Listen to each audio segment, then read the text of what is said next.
Welcome to Follow to Lead, where we discover how to listen for and follow God's call so that we might lead others to God. Our shared stories of inspiration from religious leaders and those active in the educational ministry of the church can help you know better how God is calling you and the role passionate Catholic education plays in spreading His message of faith, hope, and love. Now please welcome the hosts of Follow to Lead, Father Randy Sly and Kyle Pietrantonio. In the name of the Father, and of the Son, and of the Holy Spirit, amen. Christ the teacher, teach us to listen. Teach us to do the deep listening to the sounds of our soul, waiting to hear your voice calling us to cast out deeper, to become fishers of men and women, shepherds of souls, to follow your will in order to lead others to the truth, beauty, and goodness only you can offer. Amen. In the name of the Father, and of the Son, and the Holy Spirit, amen. Welcome to Follow to Lead, a journey twice a month into the world of Catholic education and our faith, and exploring what it means to follow God in order to lead others to Him. I'm Father Randy Sly, your host, and today we're talking with Terry Poplava, who is the General Manager with ACST Catholic. And as a cradle Catholic, Terry's faith was lukewarm until he was challenged by an intense challenge and commitment he heard in a message about stewardship. And that message was, "What do I own and what owns me?" which led him to executive roles at our Sunday Visitor and the Catholic Leadership Institute before his current focus serving the Catholic Church at ACS Technologies. And Terry has extensive experience working with churches across the United States, supporting their planning, stewardship, and engagement efforts. Terry, welcome to the program. Thank you, Father. I'm glad to be with you. We're really glad that you could be with us today. And one of the things that we always like to do at the beginning of our program is have our guests tell us a little bit about themselves. So would you share a little bit of your background and upbringing? Sure, I'm happy to do that. And varied. I currently reside in Myrtle Beach, South Carolina, happily with my wife and our dog Dugan. We're in that point in life where we're enjoying it, but we're still busily working both for our faith and for the companies, as you described. I grew up largely in Western Pennsylvania. I'm an only child, so that forms a whole lot, I think, of some of the ways I think about everything. But we lived in Michigan for a while, moved a few times between second grade and high school. And then for college, went to the University of Notre Dame and did a double major there in English and engineering, which everyone, is obvious for everyone to do. And then got my MBA from Clemson. So some facts. I say some of that just because the adventure was interesting for me. I made a number of contacts while traveling with the Notre Dame Glee Club. I'm very involved in music. I'm still involved in church music and in community music. Very, very. I find actually some of the best ways for us to communicate are through the intensity of music without trying to really think about what we're saying when the music can do it for us. Sorry, I'm off topic, but. Dropping yourself as a Czech and Hungarian, the half Irish side really didn't matter, Catholic Notre Dame graduate into South Carolina, where I moved myself shortly after my initial work, became really an interesting and challenging cultural exploration for me. And also moving from highly Catholic, where Catholic was the norm, to a place where Catholic was not the norm, and being confronted with, surprise, in some cases, people turning away when they learned you were at a Catholic church, was all very interesting to me and challenging. And so a lot of that's gone into some of what I'm trying to do today and how I do it. I'm a cradle Catholic. Clearly, I went to Catholic University. I went to Catholic high school, and have, as you said in my intro, I've had an adventure of what does this mean? What does it mean for me? What's the message? What is it I'm supposed to be doing? And I am, I'm can remain convinced at this point there is a role here where we need to, where possible, if I can inspire people to be part of this church and inspire us to help people find Christ, then I feel very deeply about that. So Hmm. there's a little bit anyway. And then after, let's see, you worked for our Sunday Visitor, you worked for the Catholic Leadership Institute, both phenomenal organizations. And now you're with ACS Technologies. Could you tell us a little bit about the overall mission of ACS? Sure, be happy to. And by the way, before all that, there was IBM. So I Oh, mean, it's okay. like there's a whole other life before it was interesting to me, actually by way of another company that's packaging called Sunoco Products, to find a connection with the business of church, which is really my initial entree at OSV, and then grew into broader roles there with publishing and and really became focused on how do we engage people in a parish, and then what can we do to help move people in their faith. Hmm. Uh, ACS Technologies was founded by a couple of happened to be men who were writing software for their churches in Florence, South Carolina. And it still is a 100% mission-based, church-based company.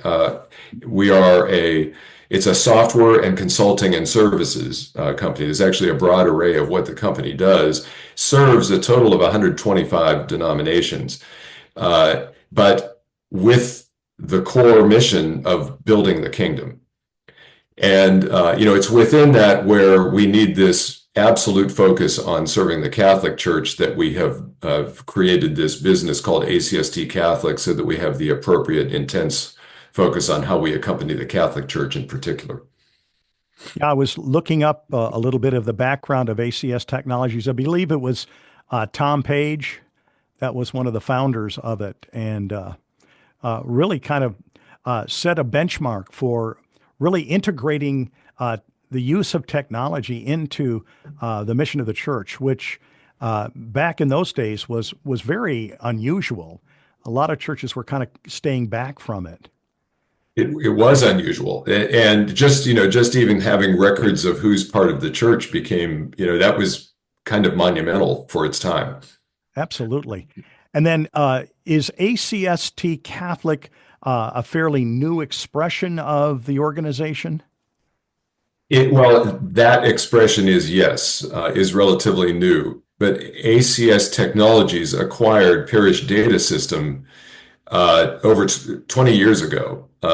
It's interesting. Parish Data System was doing something similar with Father Mike Boyle at the time that the folks at ACS were doing their work in Florence, and they came together as like-minded companies, seeing that there's an opportunity for serving the Catholic Church. So the company has served Catholics for quite some time, and we continue to serve almost 40% of parishes in the country with our resources.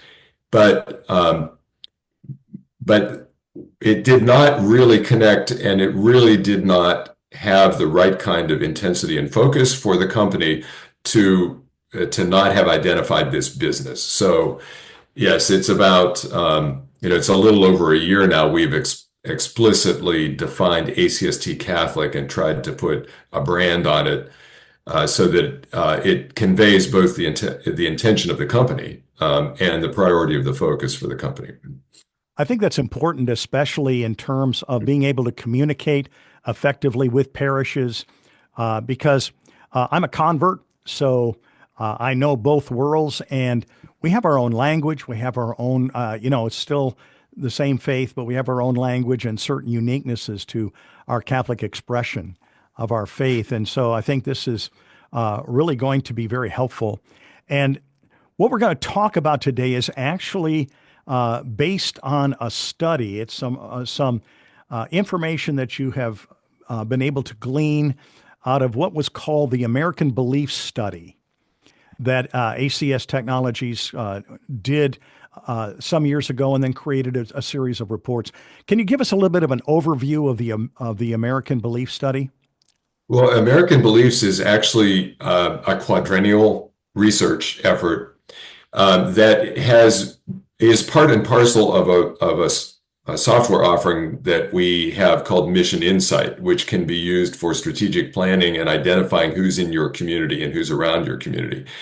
And so some the results of the American Belief Study are actually part of reporting out of Mission Insight. That's part of why it's been done for 4 years now, every 4 years now for, I think 4 iterations, and we're about to launch another one. It is a survey, it's a cross-denominational survey of around 15,000 respondents as a study of the beliefs and practices of American Christians.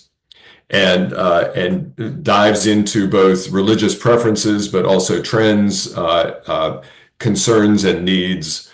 And therefore, it actually, and what we did in 2021 and 22 was produce reports out of that. There are 10 that we made present on our American Beliefs website that are subsets of analyzing the data and reporting out on it. And that's so part of what more recently we've been doing, and particularly recently with ACST Catholic, I've extracted the Catholic data, the Catholic responses, to see how they pertain to what we are thinking as Catholics, and also just out of interest to see if there's difference. But I've been particularly interested in how does this apply to the Catholic Church, and what is our response to these various questions. It's my understanding that there was a particular set of data that had you quite intrigued in the area of hospitality, and that kind of prompted doing a follow-up survey. What can you tell us about that? Sure. One of the studies we did was called Engaging Your Communities.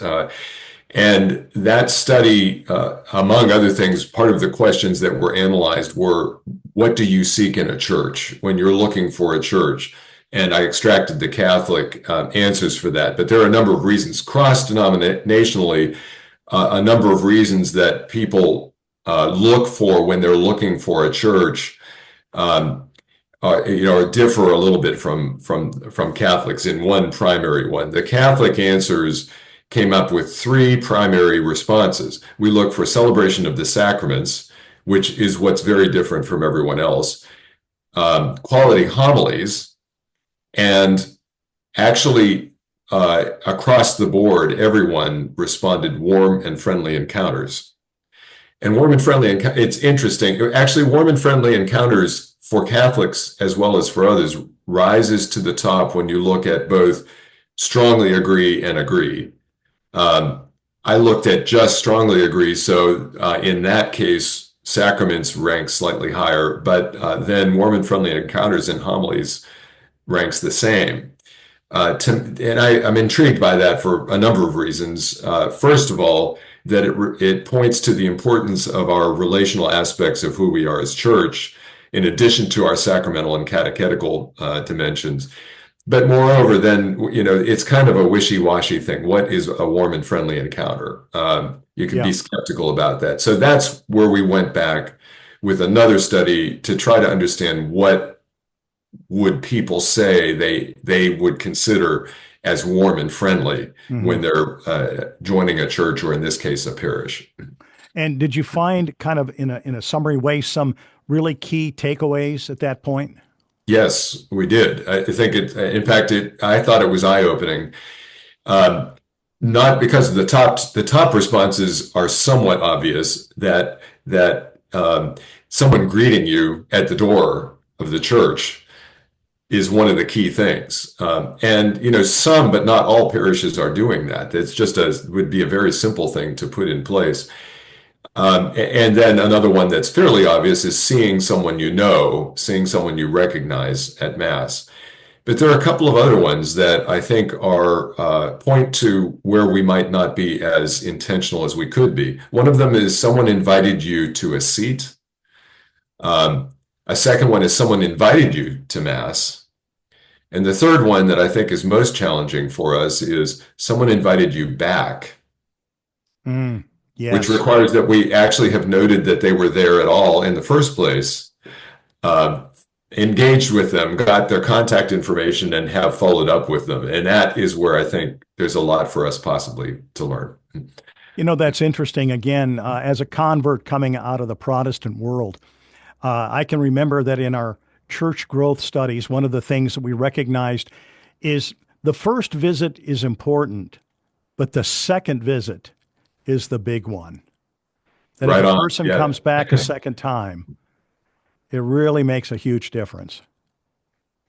Well, it does absolutely, and this environment of when you go somewhere to feel ignored is not a great experience. There's not much reason to come back, and it goes way back to what I said earlier. This is community, and it should be community, which I've also been writing on loneliness. So there's a whole connection that we could go down that Oh, road. yeah.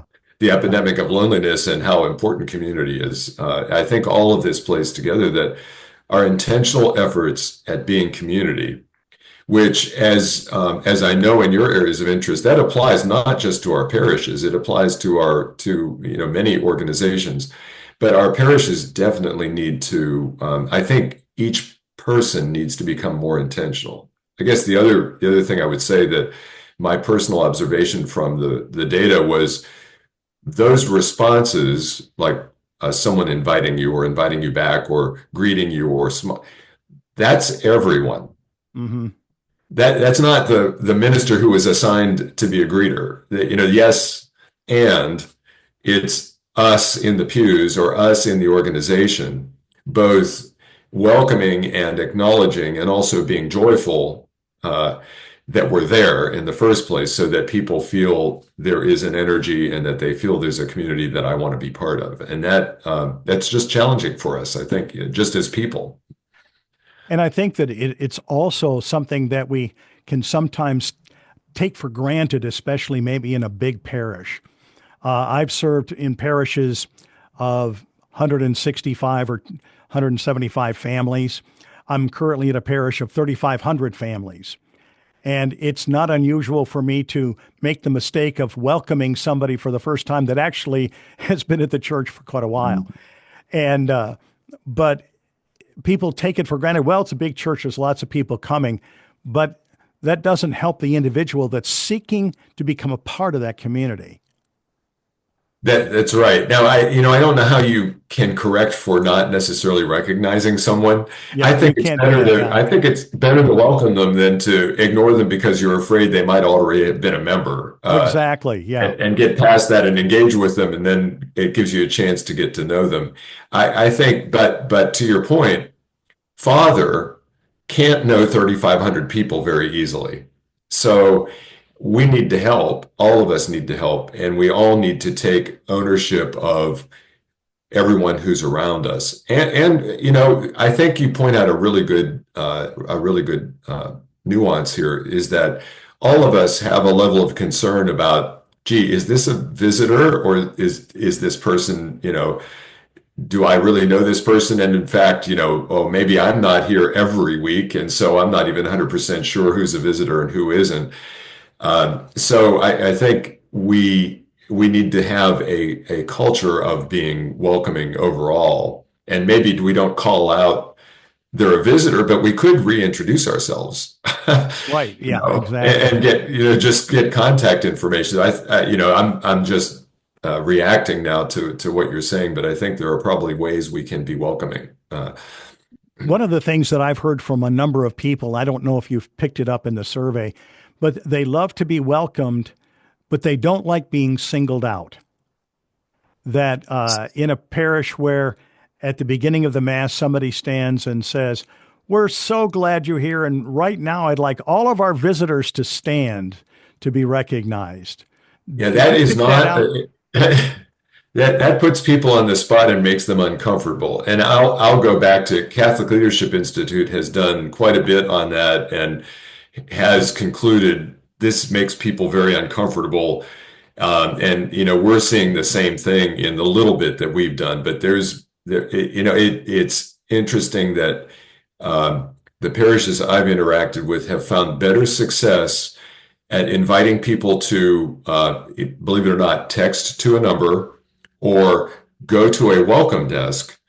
And you can encourage it with a gift or an incentive that's like, please, we have something for you, please go.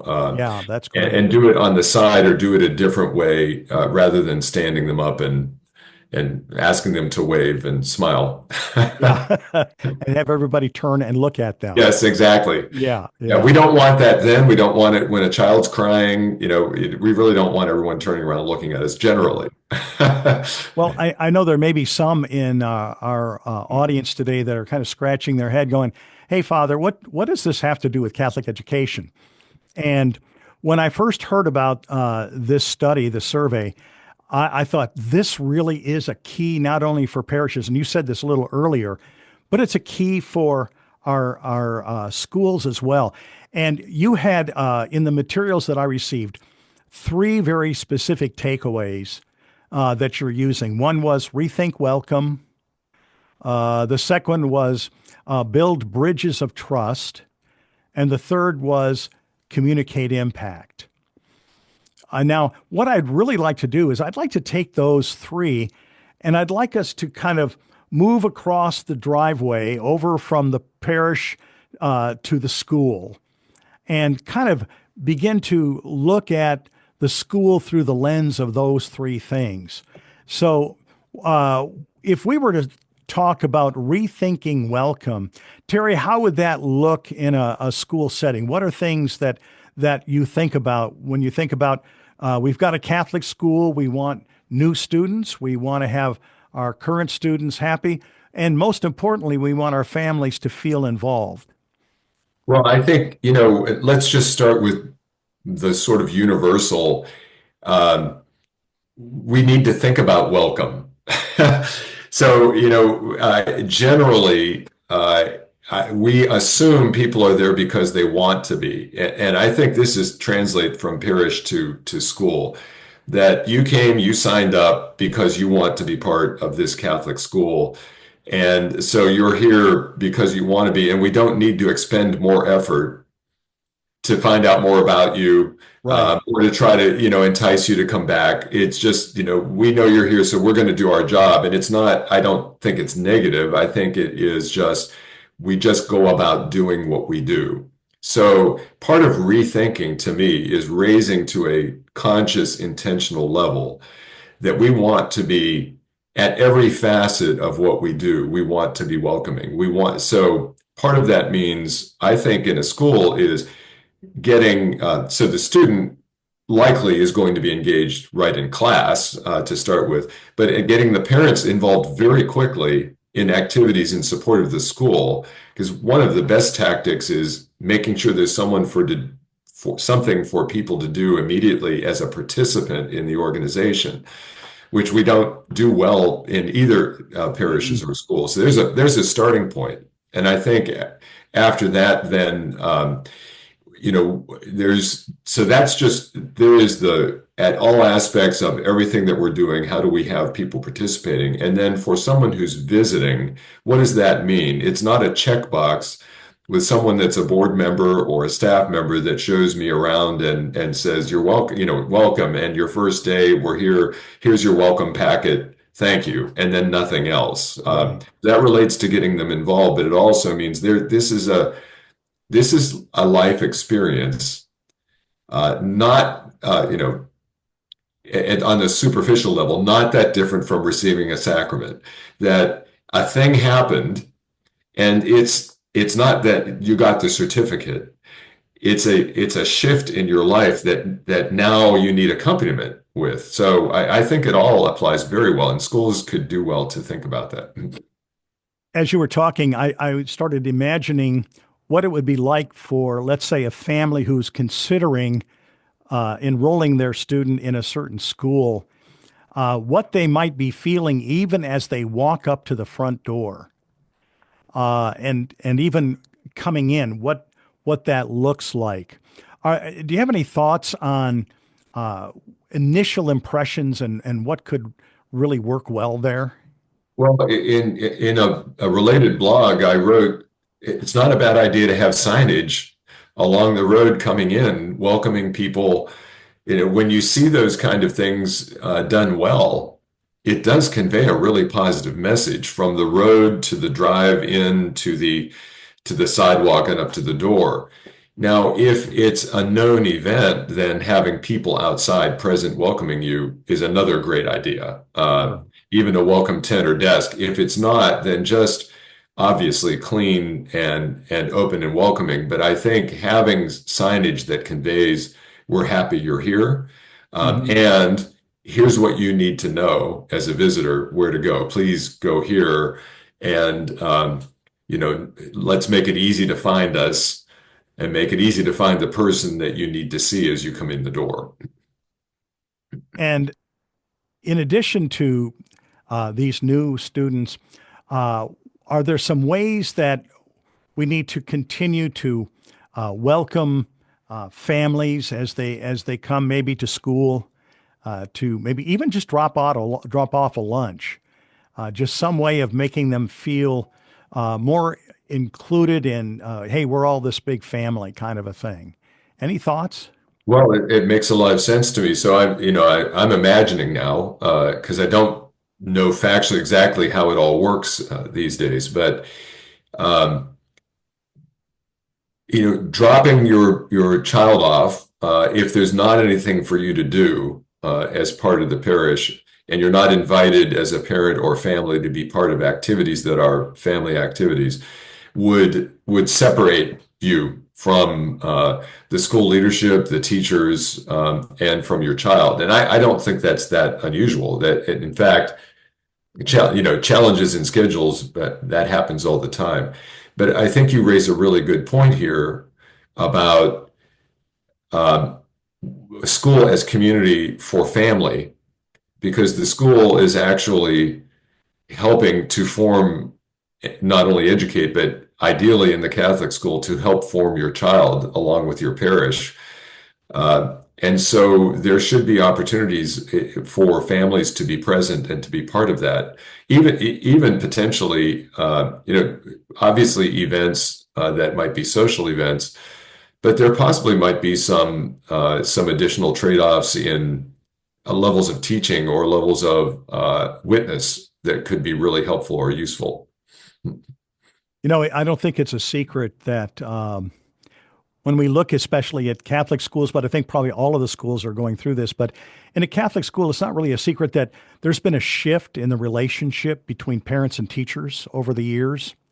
I think many years ago that there was this wonderful sense that the teachers and the parents were working as one. They were allies in the work of forming the child.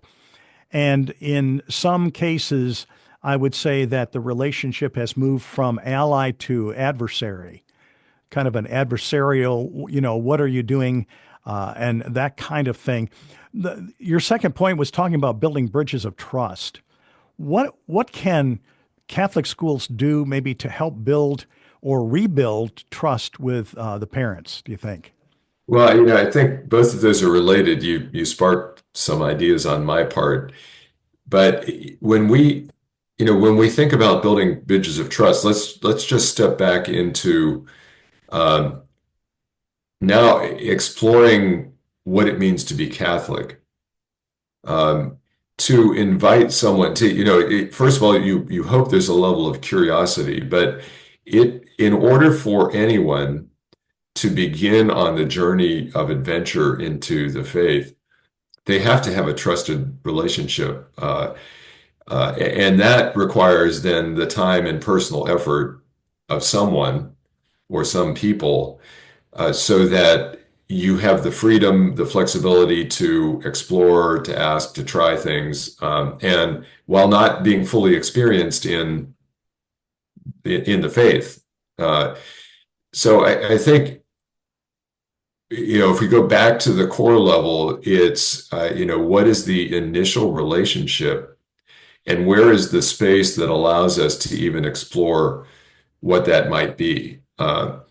going further, I don't know if it's realistic or not, given the restrictions or demands on teachers. There are many regulations now that I'm not that familiar with, but an opportunity for joint planning, uh, might be really helpful with faculty and parents, if that's reasonably possible, that where there is what are objectives for the students in the school, and what would we hope to accomplish? And clearly it's not going to be consensus, a large group consensus driven, but having some opportunity to explore that, I think, with some listening sessions and possibly some input, et cetera, might build uh, a better degree of trust.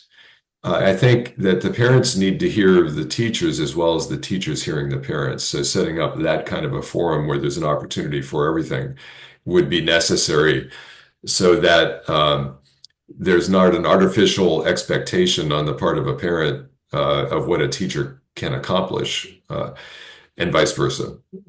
It's interesting. Yeah. I think that in some schools there may be, and it's not intentional, but I think that there is a sense of management by crisis, that we look at needing to build trust with a parent or a set of parents based on an issue that may have arisen in the classroom. I was intrigued with one of the observations you had about building an intentional plan for building trust. Do you see some application for that in the schools, where the teachers and administrators might want to look at having more intentionality in setting those and finding ways to actually build trust ahead of time? Oh, I think so. I guess, if you start back with just welcome, and welcoming community, I think they're being intentional about that and offering the opportunity, and behaving as if you're happy to see people, and getting to know each other. You have to have the time to get to know each other a little bit as well. And invite the parents back, or invite the teachers back, to if it's a meeting or a household event or something like that. So there's a little bit of what we've already talked about that might be some first steps that are needed, so that you can get to a point where, I wonder this, because I'm really interested in strategic planning, clear objectives, some priorities. So if there's an opportunity to agree on the core priorities of what parents and teachers would like to see, what school leadership would like to see, early in the process, it would be very interesting to see if that could come together, because I don't know. There probably are people from a school board that become part of planning for the school or the upcoming year or the curriculum for the year, but it probably does not get down to the classroom level. And how what's going on in the classroom or with the teachers relates to the overall direction for the parish. But I also wonder, the school, I wonder how often parents are aware of what is the strategic direction for the school. Yeah. What are the objectives of what the school hopes to accomplish? So some of it might be the other thing that's in that list there, that is communications about what we're doing. And so the intentionality becomes one of communicating objectives, and then status and results of objectives that's beyond grades for the student in the school. Collectively, how are we moving forward as a Catholic organization, culturally? So, and this really does bring us to that third observation about communication. We've moved to, I think, a whole different venue on education. We used to send newsletters home, or they got them in the mail. We've moved from a direct mail idea to emails and all kinds of things. What do you think is the most effective way to really build a communications pipeline that's truly effective? You're smiling. So. Well, so you brought up, so I'm going to go a little bit of a sidetrack, because one of the things that is a real challenge here is the benefits of virtual and the downsides of virtual. And actually, one of the things I was thinking about coming into our conversation, Father, was that community, welcoming community is in person. Right. And so, and I really do believe part of the core of the challenges we have with loneliness is that we've lost interpersonal connection. So having the time, the ability to communicate, and all of that, we have obstacles that are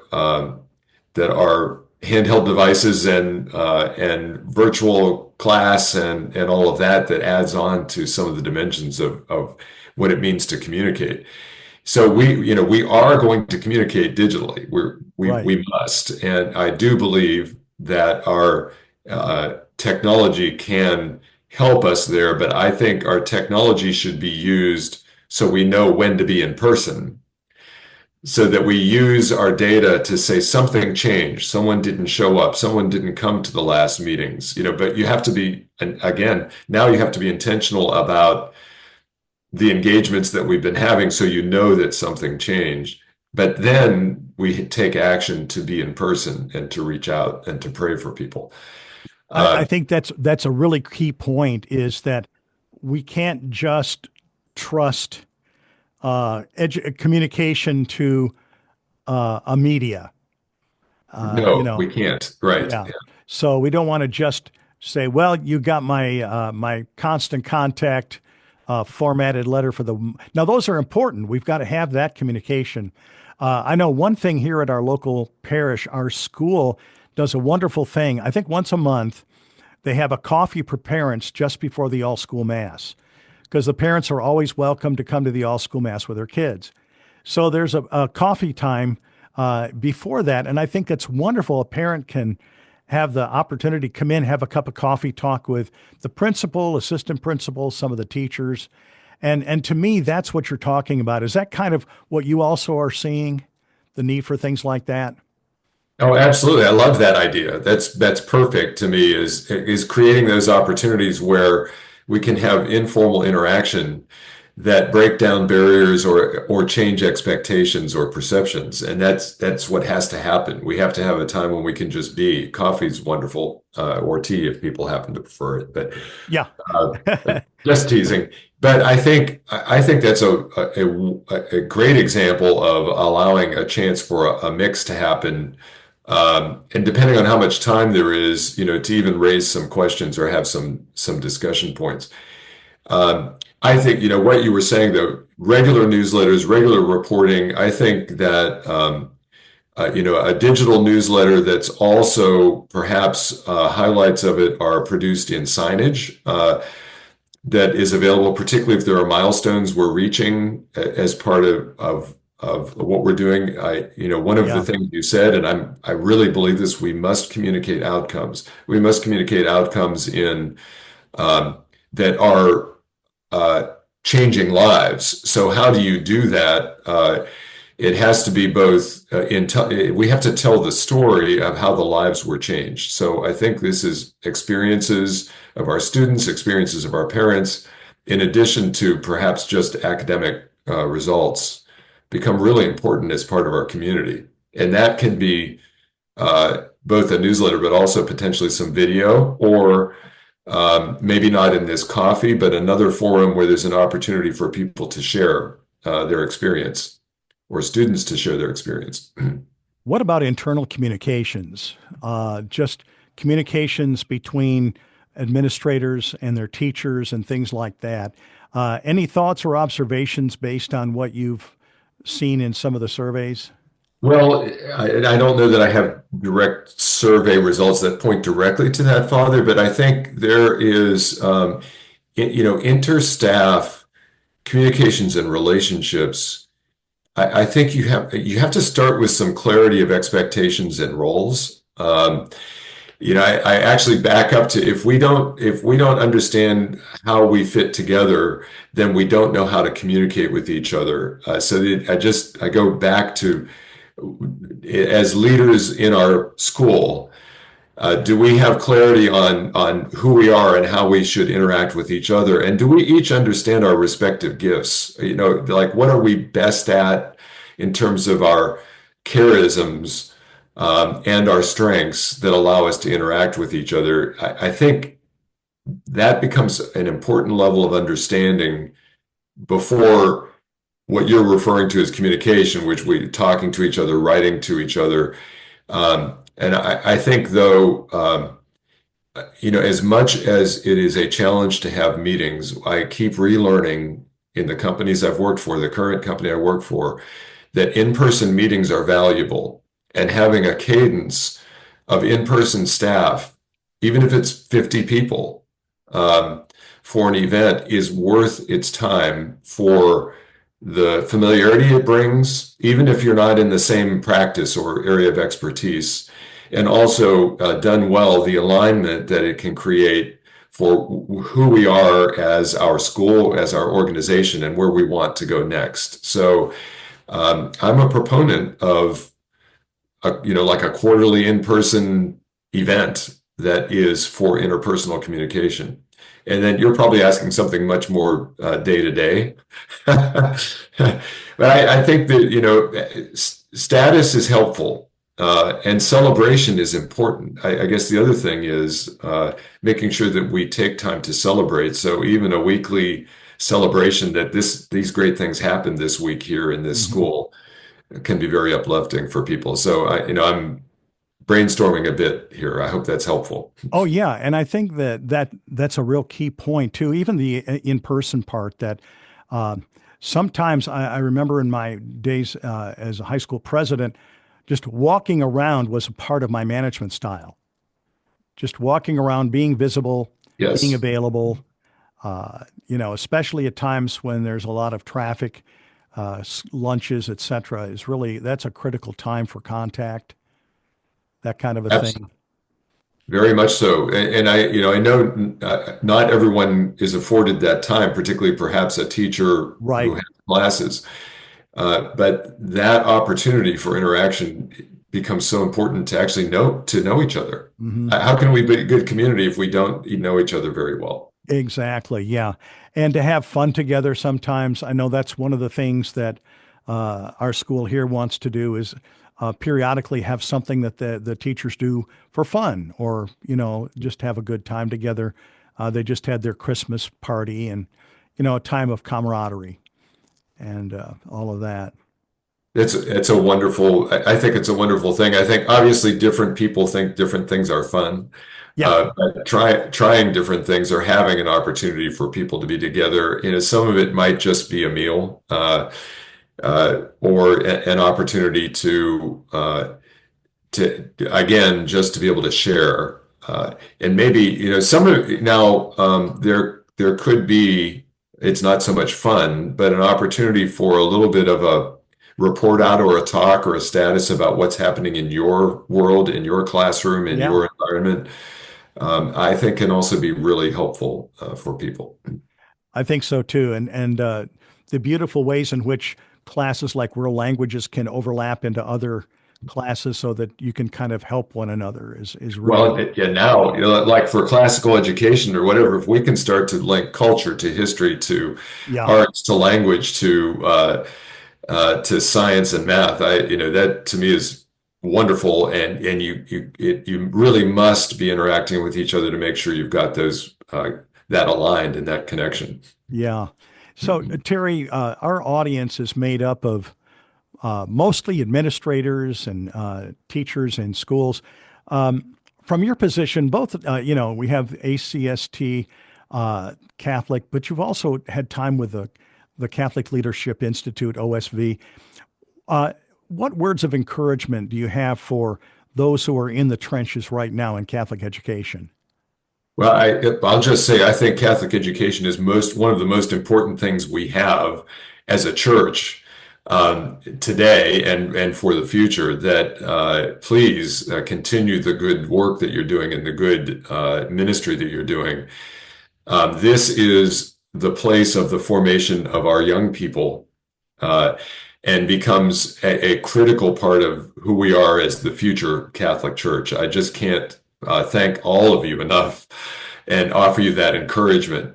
I would also say you can see the results in it in our young people. And actually, I do believe the parents become informed and formed in ways that give us a level of integrity that we really have to have, a sense of critical virtues, humility, prudence, that we don't get anywhere else. And I think that it is so important that we have our schools and that we continue to have our schools and that our schools flourish in support of the Catholic Church, but also just in support of the young people.